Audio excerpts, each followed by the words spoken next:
Hey, what's up, everybody? How y'all doing today? Monday morning. Um, yeah, and I totally just got out of the shower, so I'm like drooping wet still.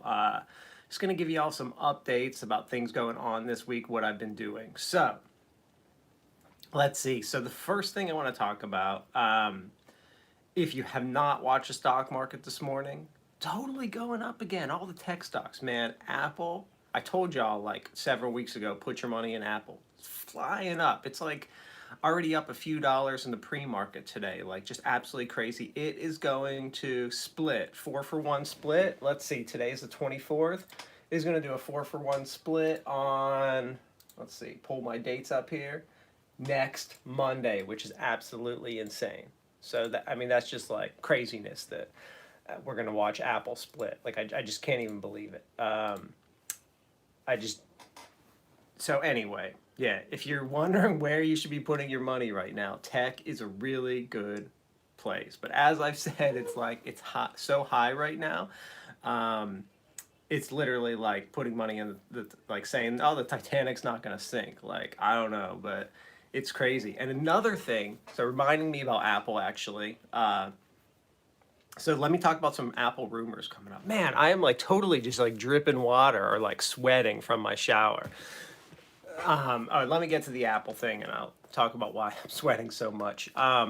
So more Apple stuff. So apparently, so first of all, every September, Apple releases their, and someone said good morning to you as well. Someone, so every September, Apple releases their Apple Watch and their iPhone, right? That's like pretty common. And this year, people have said maybe it's going to be delayed because of coronavirus production and stuff, but whatever. I mean, that's not a big deal. And I always buy the latest. I don't always get the latest iPhone. I actually do every other year because it's not a significant difference. This year, the big difference is going to be they're supposed to have 5G, and I'm still going to skip this year. And I can talk about that in another video about 5G and stuff. It's great and everything. It's just not like anywhere yet. So there's no point in me like rushing to get a phone that has it. But the new Apple Watch. So let me just talk about some of the rumors. So the big rumor for the new Apple Watch, which I bought, I've got the 3, I've got the 4, and I've got the 5. And actually, I'm wearing a Garmin watch right now because I review these things for my YouTube channel. So I'm always buying them and comparing them and stuff like that. But the new thing that Apple's supposedly coming out with is an exercise app. Now, we don't have any details. I don't even know if it's true. But they're going to be coming out with an exercise service, supposedly similar to like what Peloton does, but it would work for any bike, anything. You'd be able to watch the videos on your watch, like at the gym, like how do I do this? And it'll tell you. I think if Apple does that, I think it's a brilliant, absolutely brilliant strategy if Apple goes through with this and has some kind of exercise app that is actually awesome and is inexpensive, like, $5 to $10 a month, and does what like the Peloton app does because of that success. I think the Apple could crush it. And I don't like Peloton at all, so I think that would be great as well because I would love to see them get some good competition like Apple. But I think it's a smart move on Apple's part. One of the things that I've always worried about when Steve Jobs passed away was that Apple's going to lack innovation, because Steve Jobs was. It's not easy to be able to see what is going to be popular and to come out with it and be ready with it at the right time. So I think right now is the right time to release a feature like that, not in a year or 2 years from now. I think right now. And that means Apple had been working on it for like a year or two if they're releasing it now. So I think it's a brilliant strategy, assuming Apple actually does this. It's just a rumor right now. I've been seeing it all over the web though, and I think it's brilliant. I think it's the smart move. I think it's the right way to go. And yeah, I'm excited for Apple Split. So next week, but its stock is flying up this week. All right. So, yeah, oh my gosh, I'm sweating so much. So I literally just got done running. I talked last week about that I've been plagued with like this hip injury for like 18 months, more than that, almost 2 years now. It'll be two years in October, so like a year and 10 months. and it's diagnosed as hip bursitis, which basically can be like 10 different things. Technically, it means like my bursa sac in my hip is swollen, but it might not be. It's probably like more like tendonitis in my hip. That's all. It just needs to strengthen and recover from it. That's all. I mean, rest cures it, kind of thing. But I ran this morning. I literally just got done working out, which is why I'm so sweaty. And I ran. Much slower than normal, only for 20 minutes, but my hip feels okay. It hurt a little bit, like after maybe like a tiny bit, but not like. We'll see how today goes. Because last week when I ran on Monday, I couldn't walk for like a day and a half. I mean, I could walk, it just hurt like a ton. So we'll see how it works out. I've been doing like all the strengthening exercises and stuff this week. And I did them after my run. So we'll see how it feels. I'll keep y'all updated. I'll probably do another video, maybe like whenever I get news. I've been trying to do them like Fridays. But now the semester's going, I'm going to start doing them a little more. So there's that. So I'm sweaty because I just worked out. And whenever I work out and then shower, if I forget to like turn the shower down to cold, when I'm getting out of the shower, I'm always like extra hot. And I get out of the shower and I'm just like sweating out of the shower. And now I'm just like sweating right now. And my office it's always like hotter up here. Like, here, I'll show you actually. Oh, it's actually not bad right now. So I have like one of these little like, and those of you listening, you're not going to see it. And it might even be showing up backwards for you because I'm looking at it backwards. But I have one of those little like temperature gauge things with humidity and stuff like that in my office. And my office is upstairs and I have the air just set to 78, which I don't know why. I just don't mind it really warm. It's fine. The rest of my house is on like 68. So whatever. But I would get double hot coming up here anyway. So anyway, oh, so you guys can see it correctly. Yeah, so I have like this little it's like this little gadget that basically just gives me my humidity and temperature and stuff like that. This was literally like $4 on Amazon. So cool. I have a bunch of these. I have like a couple of them in my house, but I like having it right in my office because I can always just see the temp. It's right on my desk. I can always just see the temp and stuff. It's nice. Like if I'm hot, I'm like, oh wait, what's the temperature? And I can look right away. I don't know why. I just like having it there for whatever reason. And it wasn't fun to look at during the hurricane when my power was out for 18 hours. So anyway, all right, so that's that. Next thing I want to talk about. So as you see my setup, like you can see I've got monitor 1, monitor 2, monitor 3. For those of you just listening who are going to listen to this, you know, I have a 3 monitor setup, and you can look at my YouTube videos where I go through my office and show everyone my stuff. But I have 3 monitors set up, and what I find is that sometimes having multiple monitors is super, super, super annoying. And let me talk about why that's super annoying. So when having 3 monitors is super annoying is when I just have my desktop, my computer open, but I haven't turned on my monitors yet for the day. And because sometimes I don't need to turn it on. Like I literally just need to be on my computer for a second. I don't want to turn my monitors on. It's like I gotta turn them on, turn them off. I guess I'm one of those people that feels like every time I turn it off, turn it on, it's like eventually gonna break. So I try to like not do it that often. I don't know why I think like that. Maybe it's like something happened to me as a child and I feel like if I use something too much, like it goes away.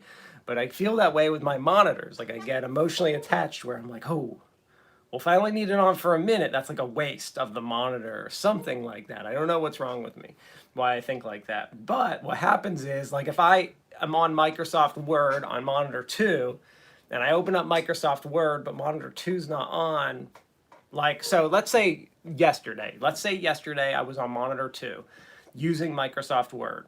I shut off Word and I shut down the computer kind of thing for the day. Today I turn on my computer, just my laptop, and I open up Microsoft Word. It's not going to come up. It forces me to turn on monitor 2 to see Microsoft Word, and the only way to get it back to my laptop is to manually move it back so that the next time I open up, it'll open up there. and I always forget to move things back. So I'm constantly like, oh, monitor 3 isn't open. Oh, monitor 2. And I open it up on my laptop and I'm like, where is my file? Like, I can't find it. This literally happens to me all the time and I get so frustrated. It's the only bad thing about multiple monitors. Otherwise, it's a brilliant setup and I absolutely love it. Yeah, I cannot.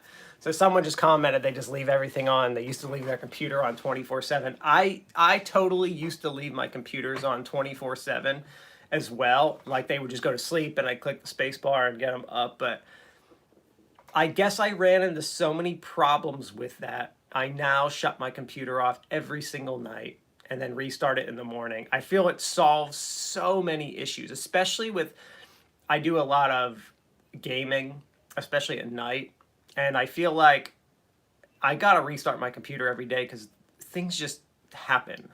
Like things will continuously run. It just needs to be restarted. And ironically, I do shut my computer down every single night. Ironically, I shut my phone down like once every 2 months. I never turn my phone off and restart it, which I know I should. I shouldn't. I mean, I don't need to do it every day like my computer, but I should do it like once or twice a week, and I do not. But my computer, I shut down every single day, restart in the morning. I got into that habit several years ago. It's been great ever since. Ever since that happened. All right. Other thing I wanted to talk about. So I finally have. So I've been dealing a lot.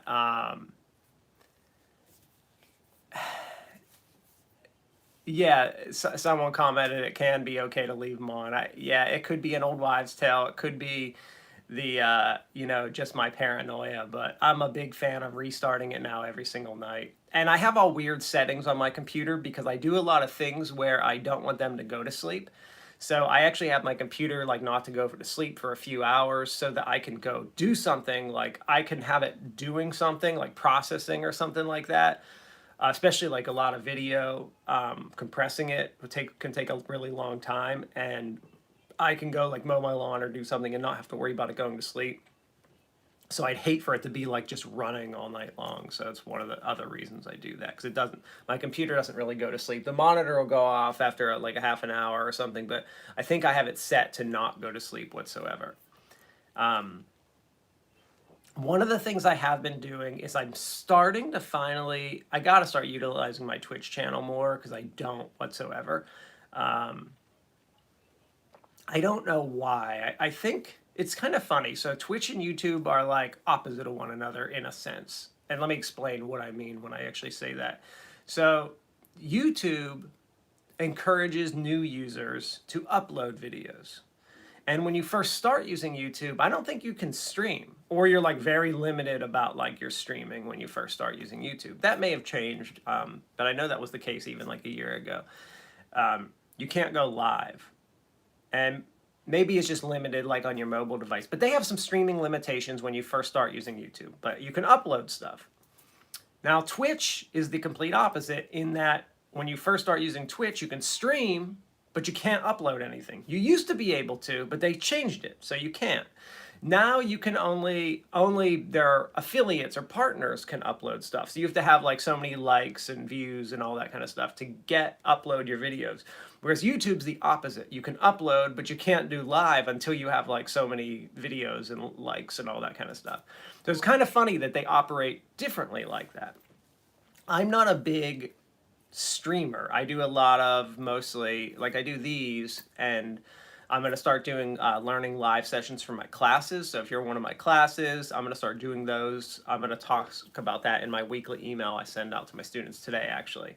But I do more videos. I like making videos more because I love the production aspect of it. Like that's one of my favorite pieces, is taking the video, cutting it up, adding an intro, playing with a green, like I love all the production side of it is kind of the fun part for me. Just watching like what I did and how I did it, and I like adding in effects if I can. Like that's what I enjoy to do. So I guess YouTube's my kind of bread and butter, and it's what I've been used to. But I know I need to start using my Twitch channel more, for a number of reasons. The fact that I'm, getting really involved in esports, I need to be very, very familiar with all the latest and greatest stuff happening in streaming. And I am, but like I need to be using it myself, and I just haven't. My Twitch channel's been slacking for years. It really has. I just have not been using it. So I'm gonna start using it more. The thing is, since I don't stream a lot, I need to take my recorded videos and put them on Twitch. And like even this stream that I'm doing right now, I need to take this and put this on Twitch. So how do I do that? So there are a couple options. So first of all, I can pay for a service like um, I think that there are services like Restream that I can use, and basically you pay and you can stream to multiple places at one time. But I don't want to have to pay for that service because I know there's other options out there. So I've kind of found some, and someone just commented that yeah, some people are using their Twitch to like get to their YouTube channel, and that's kind of what I'm thinking for me as well. And some people do the opposite; they use YouTube to get to their Twitch channel, and vice versa and stuff. So oh, and you know what's weird? I just noticed that Twitch is now called like Prime Gaming instead of Twitch Prime, which I thought was I did not read into it, but I was like looking at my notifications last night and I was like, what is this? Why do they keep messing with these names? But anyway, so back to my story. So I figured out how to get my recorded videos. I didn't really figure it out. I've always known this. It's pretty obvious, but the easiest way to get your recorded videos. So there's two ways actually. One is Restream has something called Scheduler. And what Scheduler allows you to do is you can upload your recorded video to Restream and they will stream it wherever you want to as if it's a live video. They do it all for you. Now, they'll do a video at a time for free as long as it's under, I believe it's got to be under 1 gigabyte and it has to be under 30 minutes. They will stream it for free for you. Now, there's also a paid service in Restream that allows you to upload multiple videos that are big and stuff, but it gets kind of expensive, like almost like 40 some dollars. Like for what I would need, it would be like $50 a month, which I think is a little more than I want to spend on that service right now. I would do it if I was making money if I was making $50 at least from my Twitch channel, then I would do it because then it would be worth it because it'd be free. I don't want to pay $50 a month to do it. So I found an alternative and it's pretty good. It's actually a really good alternative. I like it a lot. So to do this, first of all, you would want multiple monitors. I don't think you necessarily need it, but it's extremely helpful if you're doing this to use multiple monitors. And basically what I do is I open up my video on my computer or on YouTube. It doesn't matter, as long as it's the highest quality version of it. And I open up OBS and I stream the video to Twitch.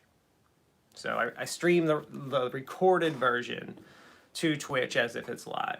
Now, the reason I say you need multiple monitors is because let's say this video, like this video already is 18 minutes. I'm gonna be wanting to work while it's doing it. So I'm gonna actually put all the stuff like in my other monitors, and then this is working. I'm not using so someone just asked, am I using a video capture card to do this? No, not using a video capture card at all. I do have a video capture card that I use with my Nintendo Switch. I have an Elgato, I don't know the type, but it's like the basic one. No, not doing this at all. All I'm doing is I'm playing the video on my computer and using OBS to just stream it to Twitch. That's all. And it's acting like it's live, even though it's recorded. And I'm doing it like right away, right after. So like as soon as this video is done, I'm going to do it. So it's not that it's live, it's like an hour behind schedule or something like that.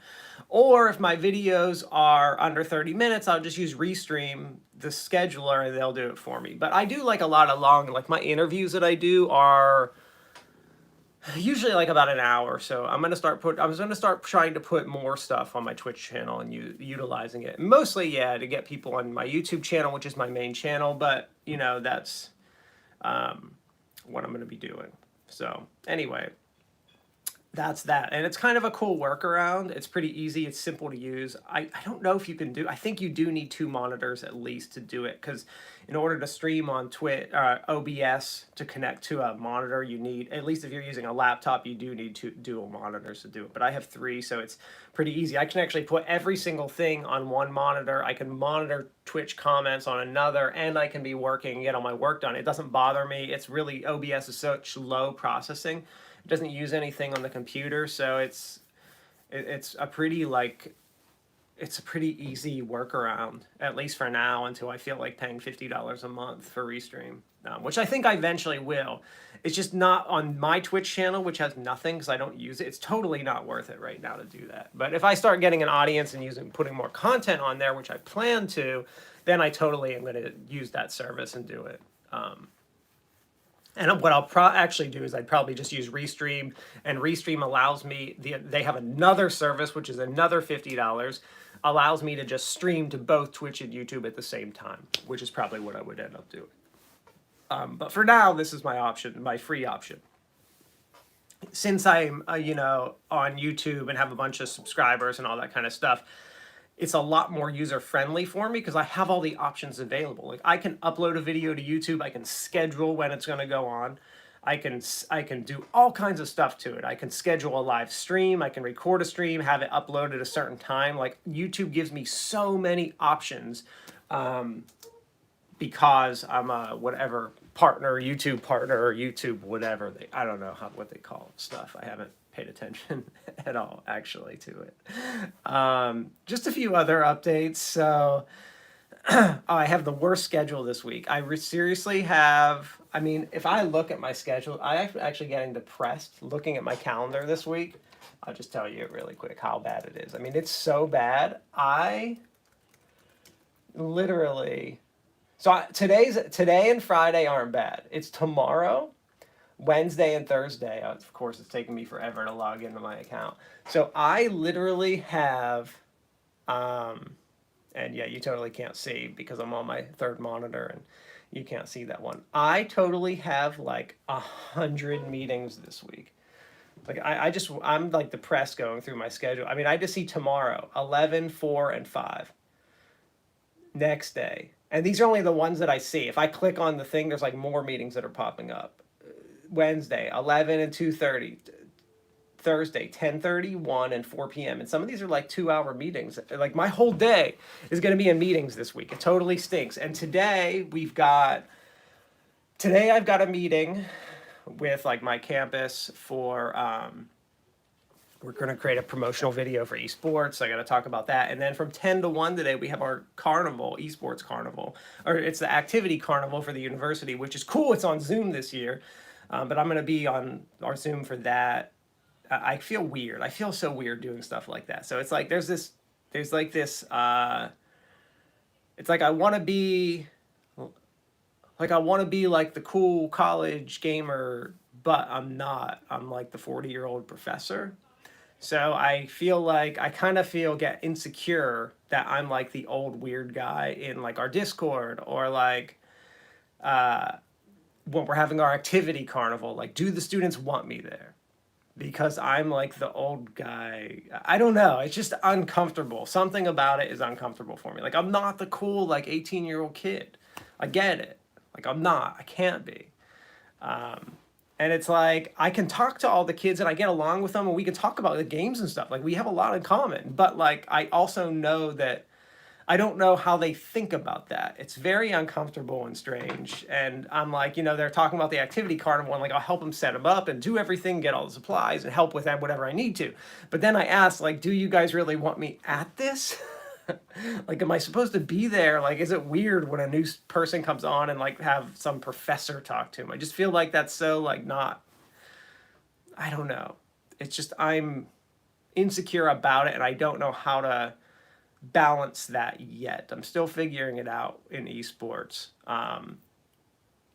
So, I'm also like have to play the bad guy in esports as well because I'm the advisor. So I have to be the person who talks to people or monitors things. And I get that. That's an easier role for me to play because I'm used to being a professor. But what's not the easy role is where to, like, events, like being there, like how that separation of students and they want to be with other peers, not a professor around kind of thing. So Anyway, I don't know. And I'm sure some of them like it. Like, I actually remember when I was getting my master's and my doctorate, like, I would love it when we would like do something and one of our professors was there. Like, that was like the coolest thing. So I guess it just depends. And yeah, it's Monday. It's the start of the week. I had a fun weekend. It's kind of funny. Yesterday, I put my 5-year old. We went to Topsail Beach, and I put my 5-year. That's like a thing we do every Sunday, is we try to go do a beach day. It's kind of like our thing from March to October, family beach day. It's kind of like what we do. Kids love it. We all know we're doing it. We go up to Topsail. We have a nice, like, pretty private area we go to. There's really never people around, that kind of thing. And so I got my 5-year-old. I've been teaching my 9-year-old to surf, and my 5-year-old is just like, I want to do that, Dad. I was like, are you sure? He's like, yes. So I put his life vest on him because I don't know what this kid's gonna do. Like, he can swim fine, but like still, like I'm pulling him pretty far out in the ocean to surf, so I want him to have a life vest on. So I get him on the. I go get on the board and I'll pull you out. So as we're going out, he's like, I'm scared. I'm scared, Dada. I'm really scared. He's the kid's shaking, like shaking. I'm like, oh man, what is this kid gonna do? So a little wave comes and I'm like, Hunt, hold on to the board and stand up when you're ready to go. And Becca videoed it. It's a pretty great video. I should show it. But so I push him and he actually rides the wave. He does not stand up. This kid is holding on to this board for his dear life. Like, the look in his eyes is like, I'm going to die on this thing. He holds onto that board and it doesn't fall or anything, fortunately, because that would be a bad experience for him. Fortunately, the board goes and basically he boogie boards the surfboard all the way into the beach. Totally gets onto the beach, gets up and was like, that was fun. I was like, do you want to do it again? He's like, maybe later. Pretty funny, though. Funny to watch kids do stuff like that, and he did a good job. And the other funny thing that happened this weekend, I was talking last week about how me and my family, like me and my wife's relationship is like 1950s, like Leave It to Beaver, where like the wife like does like the kids in the house, and I'm like out working and doing stuff all the time, and it's not that we want it to be like that. And it's not that it's always going to be like that or it always was. It just happens to be like that right now at this stage in our life while we have little kids. So it's just kind of funny. So Becca, and I said this on Friday, she's taking this yoga class to learn to be a yoga instructor. And basically, it's funny because I'm taking care of the kids, and it's literally, the class is 15 hours of the weekend. So it's Friday night, Saturday day, Sunday day. It's a really long extended period of time with just mom not being there, which is not normal for them. So Friday, I guess it was Friday night, and Becca's like, so Friday night we do pizza movie night. So we're watching a movie. We watched Captain America this weekend, actually. And I hadn't seen the full movie before, so it was good to see it. I'm not never was a huge Captain America fan. Just wasn't, thought he was a cool superhero. Just wasn't like one of my favorites at all. He didn't really have any cool powers and stuff. He just wasn't one of my favorites. But anyway, so we're watching the movie, and the kids are just sitting there like quiet. We're all watching the movie kind of thing. Becca comes out. She's doing it from home via Zoom. She comes out of her room, which is her yoga studio / kids' schoolroom, and also third child's bedroom, all in one. She comes out. She's like, okay, I have a minute break for the bathroom kind of thing. As soon as she walks out of that, I swear the kids are sitting there quiet. As soon as she steps foot out of that door, Mama, I want a snack. I want this. I want that. I want this. She's like, oh my God. She looks at me like, have you been doing nothing for them? And I'm like, they've been sitting there quiet. I asked them if these kids are trained to know that if they want something, if they ask Dad either says, do you need it? Are you allowed to have that? Let me think about it, or get it yourself, because, my 9 and 7-year-old are old enough to start doing stuff like that. They totally know that when I say one of those things, if they ask Mama's going to go get it for them. So they have totally been like conditioned to do that. So when she steps out of the room for like 1 second, they're just all over her, like, "Mama, go get this." It was pretty funny. It was actually really hilarious to see, and she's just like cracking up, and I'm laughing because it's just like it's so funny that we've trained them to think like that. And why do they think like that? And as they get older, that'll change, especially because, Becca, our decision as a family was for her to raise the kids, not raise the kids, but be a stay-at-home mom while we had little kids who were staying home, not in school yet, and for me to be working. But this year, Hunt starts kindergarten. So things were going to be different, but since they're online, she's basically still staying home this year, but like she's doing stuff to prepare for some kind of work next year. So we're still figuring all that out, but it's just kind of funny the way things are right now. So it'll be interesting to see over the next like 2 to 3 years how all of that changes as the kids get older, first of all, and the dynamic in the household shift as she starts working more. So anyway, that's it. That's me. That's all. Oh, I did have one more thing to talk about, but I'm totally at like 30 some minutes. I'm not going to talk about it. I'll do that when I do my next live session, maybe like, I don't know, later this week, probably Friday. I've been doing them on Fridays, like Friday afternoons. So that'll probably be when I do it. But anyway, have a good week, everybody, and see y'all later.